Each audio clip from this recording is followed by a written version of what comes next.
मेरा नाम प्रमोद कुमार, सहायक आचार्य अर्थशास्त्र, राजकीय महाविद्यालय सुजानगढ़। इससे पहले हमने बात की थी मुद्रास्फीति के बारे में कि मुद्रास्फीति क्या होती है और कौन कौन से उसके कारण होते हैं। मुद्रास्फीति के बारे में हमने स्पष्ट किया था कि जब समग्र पूर्ति की तुलना में समग्र मांग का आधिक्य हो जाता है तो ऐसी स्थिति में सामान्य कीमत स्तर लगातार बढ़ता हुआ होता है और इसी स्थिति को मुद्रास्फीति कहा गया था।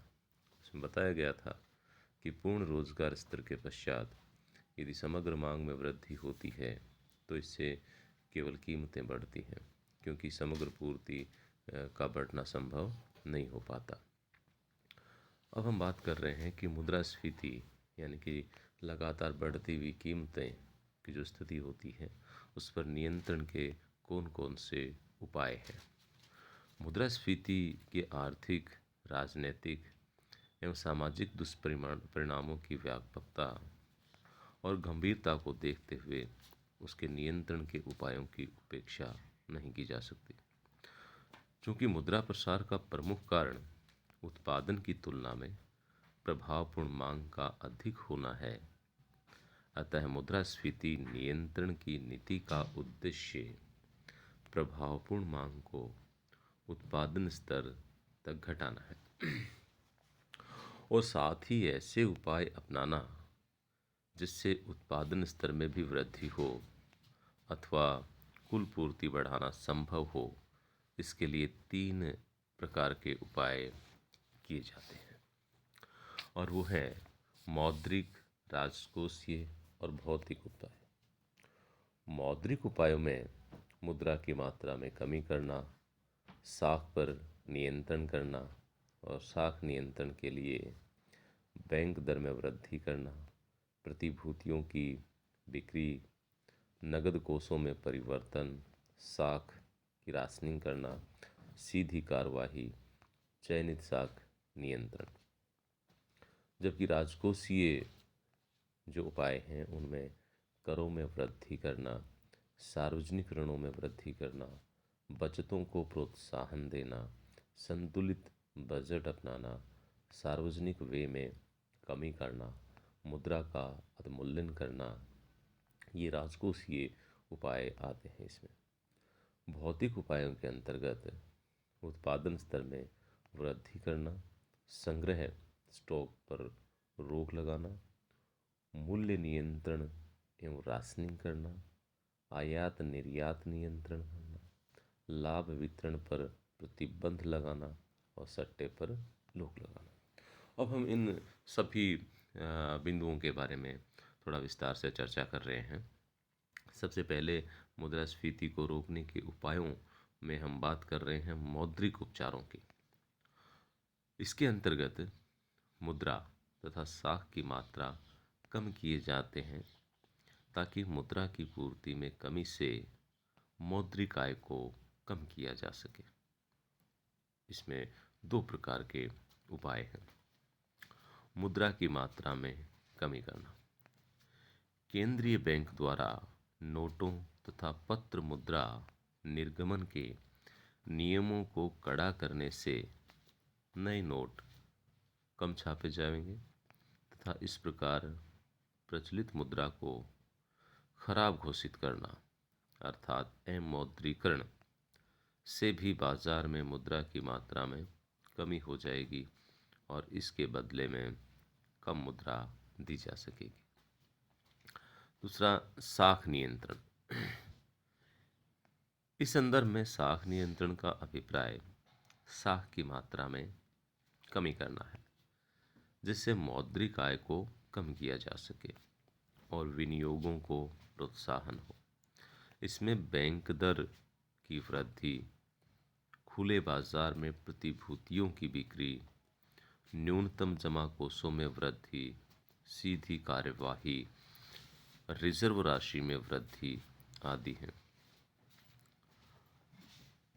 इनमें परंतु मौद्रिक नीति की सीमाएं भी हैं कि इनमें पर्याप्त कठोरता असंभव है, बैंक दर मुद्रा प्रसार के समय असफल रहती है, केवल मौद्रिक नीति से ही मुद्रा प्रसार का नियंत्रण संभव नहीं है। यानी कि पहला जो मौद्रिक उपाय हैं, उन मौद्रिक उपायों में ये प्रयास किया जाता है कि मुद्रा की जो निर्गमन मात्रा है उस मात्रा में कटौती की जाए, क्योंकि मुद्रा के फैलाव में यदि कमी करेंगे तो लोगों के पास कम मात्रा में मुद्रा जाएगी और कम मात्रा में वो खर्च करेंगे और कम ही मांग होगी।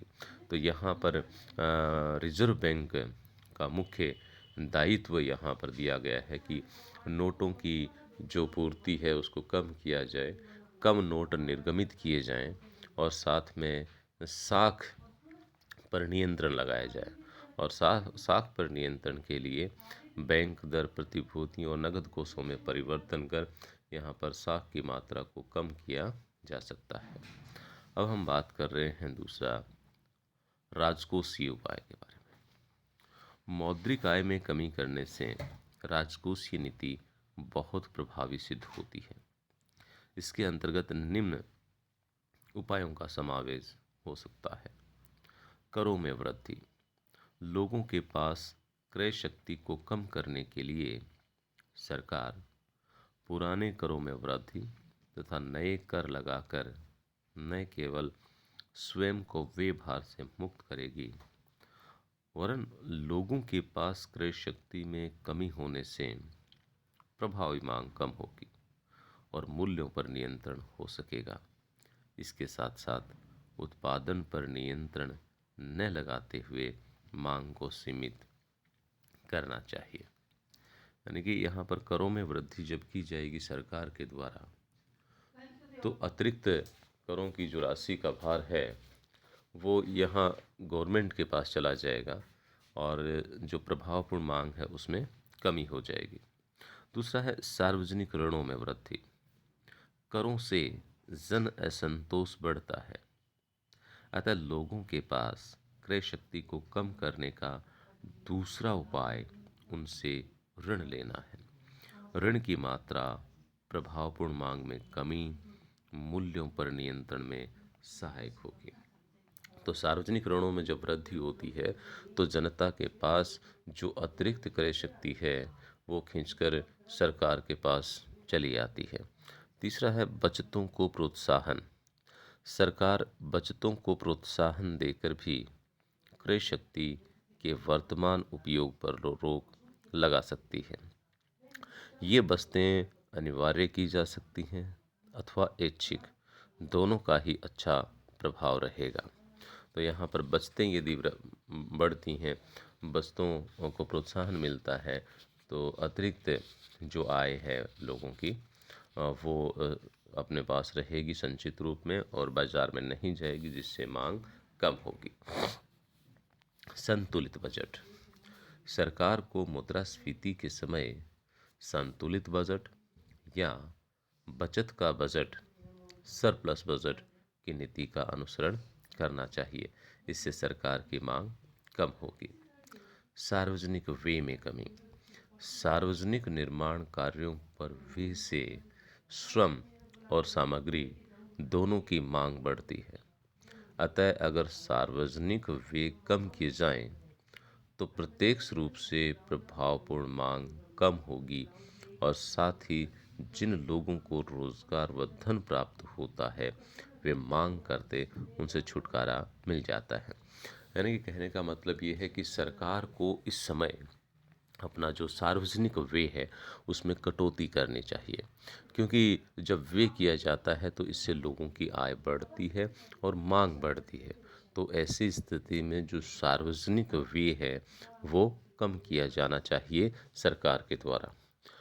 मुद्रा का अति मूल्यन और वैल्यूएशन करने से विदेशों के आयात सस्ते और निर्यात महंगे हो जाते हैं। इससे दोहरा लाभ प्राप्त होता है।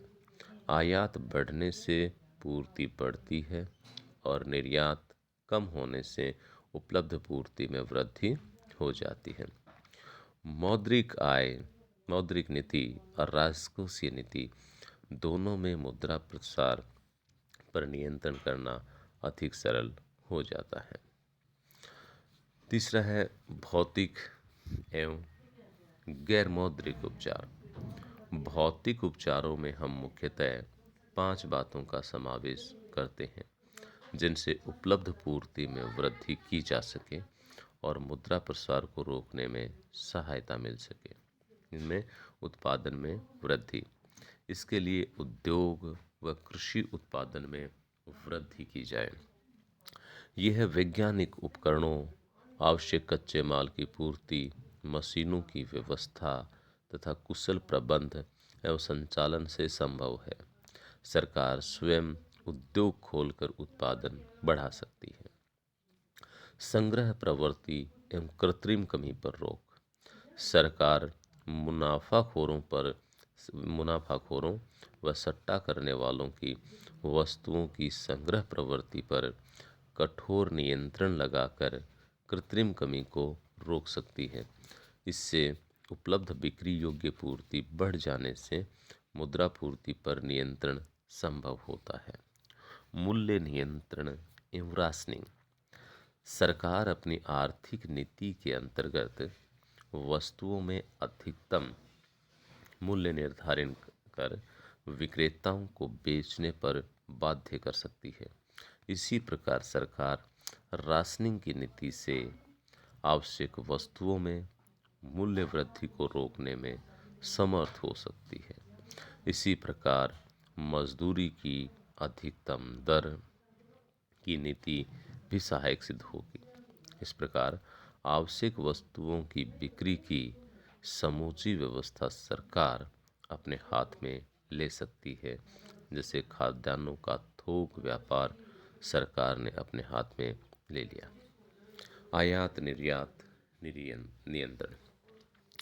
वस्तुओं और सेवाओं की पूर्ति में वृद्धि के लिए सरकार आवश्यक आयातों को प्रोत्साहन दे सकती है तथा निर्यातों को प्रतिबंध लगाकर रोक सकती है। इससे मुद्रा प्रसार का प्रभाव रोका जा सकता है। लाभ वितरण पर प्रतिबंध। सरकार लाभ वितरण पर प्रतिबंध लगाकर हिस्सेदारों के लाभ को उपभोग पर व्यय करने से रोक सकती है। इससे उस सीमा तक मुद्रा प्रसार पर नियंत्रण संभव होगा। सट्टेबाजी पर रोक। कुछ सट्टेबाज भावी सौदों से ऊंचे मूल्यों का मनोवैज्ञानिक वातावरण उत्पन्न कर देते हैं जिससे मूल्य स्तर अनायास ही बढ़ जाता है।